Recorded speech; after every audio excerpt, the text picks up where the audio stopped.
Magpapasalamat din po kami sa isang BSQ team dun sa mga nag-sponsor po sa amin.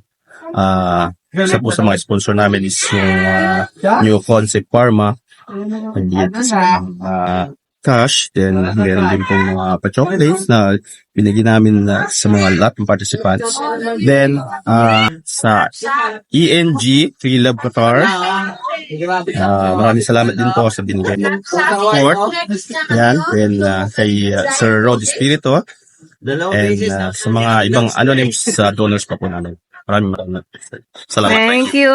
Ngayon kasama natin ng isa sa mga committee ng BSQ. Si Mon, gusto lang namin itanong kung ano yung mga preparation nyo dito para sa Bakbakan 2024 Minute ng Para sa preparation actually dami. Una, naghanap kami ng fort. Pwede ma-accommodate yung number ng participants namin. Tapos, nag-prepare kami ng prizes. Medals, meron din yung parables, ganyan, then, including na rin yung mga declaration stage, so, medyo marami siya. So, ano yung aabangan namin sa tournament na to? Besides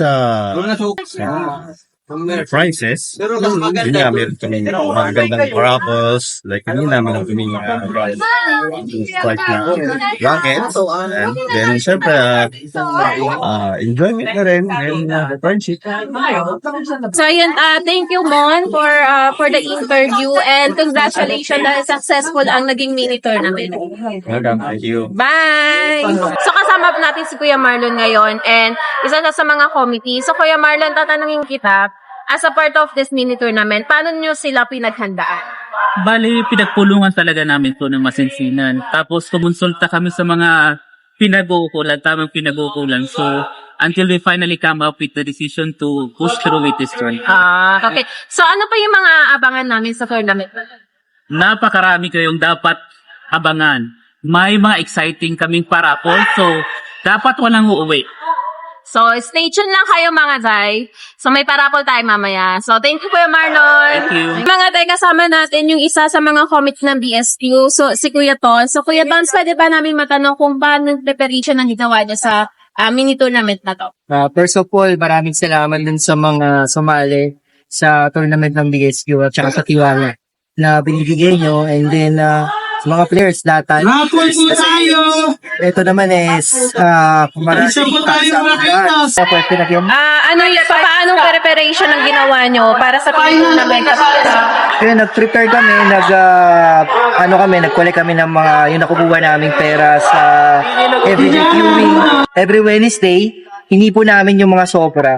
And then, after that, nag-usap-usap lang ng committee kung anong magandang gawin natin at maibalik dun sa mga players kung paano natin sila papasalamatan sa ganitong small event dito sa Qatar. So, nag-provide kami ng mga coaching gifts like mga raketa, mga t-shirts, mga balloons, ganitong preparation para maging masaya yung mga players na. And Kuya Dons, ano yung aabangan namin dito sa mini tournament? So marami kaming mga surprises na ginawa ngayon, mga special na mga surprises like mga prizes, mga cash prize, nabigay kami ng mga cash prize, and then basta abangan nila para surprise para sa mga. So dapat mag-stay tuned lang kayo dito. So napakaganda na sinabi ni Kuya Dons. So yun lang Kuya Dons, thank you! Okay, maraming salamat, bye!